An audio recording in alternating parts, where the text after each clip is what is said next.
ఈ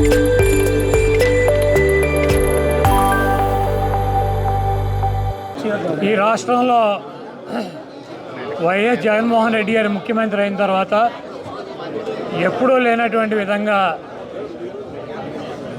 గ్రామాల్లో కానీ పట్టణాల్లో కానీ ఉన్నటువంటి పేద విద్యార్థులు మెడిసిన్ చదువుకోవాలన్నటువంటి మంచి సంకల్పంతో 17 మెడికల్ కాలేజీలని బిగించేసి దాంట్లో 5 మెడికల్ కాలేజీలని ప్రారంభించి ఇంకొక 5 మెడికల్ కాలేజీలని నెక్స్ట్ సంవత్సరం అంటే 2024 ఎన్నికలైతే 25లో వాటిని ప్రారంభించడానికి సిద్ధంగా పెట్టినటువంటి హాస్పిటల్స్ని కానీ కాలేజీలతో పాటు హాస్పిటల్స్ కూడా ఉంటాయి.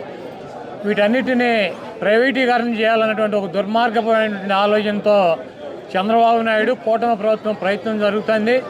ఆ ప్రయత్నాలను అడ్డుకోవడానికి జగన్మోహన్ రెడ్డి గారు అనేక విధాలుగా మరి ప్రజల తరపున ప్రజల కోసం ప్రజలతో కలిసి పోరాటం చేయాలని చెప్పి మరి ఆయన నిర్ణయం తీసుకోవటం, ఆ నిర్ణయానికి అనుగుణంగా వైఎస్ఆర్సీపీ నాయకులు కానీ కార్యకర్తలు కానీ శ్రేణులు కానీ ప్రజలు కానీ పెద్ద ఎత్తున మద్దతు పలికారు. ఇప్పటికైనా ఈ దుర్మార్గమైనటువంటి ఆలోచనని విరమించుకోవాలని చెప్పి కూటమిలో ఉన్నటువంటి చంద్రబాబు నాయుడికి పవన్ కళ్యాణ్కి ఇద్దరికి కూడా విజ్ఞప్తి చేస్తున్నాను. తప్పకుండా పేద ప్రజల కోసం ఏదైతే కాలేజీలని జగన్మోహన్ రెడ్డి గారు ప్రారంభించారో వాటిని పేద ప్రజలకే అందేటట్టు ప్రభుత్వమే ఆ కాలేజీలని నడిపేటట్టు చర్యలు తీసుకోవాలని చెప్పి ప్రభుత్వాన్ని కోరుతున్నాను. అదేవిధంగా జగన్మోహన్ రెడ్డి గారి కోటి సంతకాలు సేకరించి ఆయనకి పంపిస్తాము. ఆయన గవర్నర్కి అందిస్తారు. పైన ఉన్నటువంటి కేంద్ర ప్రభుత్వం కూడా ఈ ప్రభుత్వానికి మద్దతు ఇస్తుంది కాబట్టి వాళ్ళు కూడా జోక్యం చేసుకుని ఈ కార్యక్రమాన్ని ఇక్కడతో ఫుల్ స్టాప్ పెట్టాలని చెప్పి నేను కోరుకుంటున్నాను.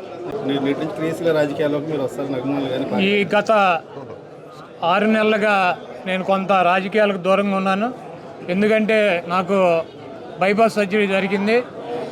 దానికోసం ఒక 6 నెలలు రెస్ట్ తీసుకోవాలని చెప్పి డాక్టర్లు చెప్పడం జరిగింది.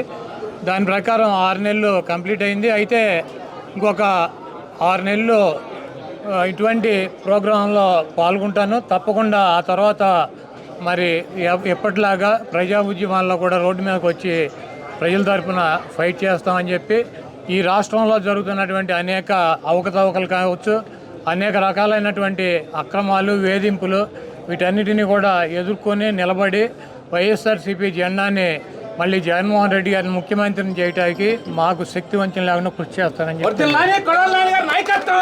చరిత్ర సృష్టించినోడు ఇప్పుడు ఆ చరిత్రని తిరగరాయబోతున్నాడు.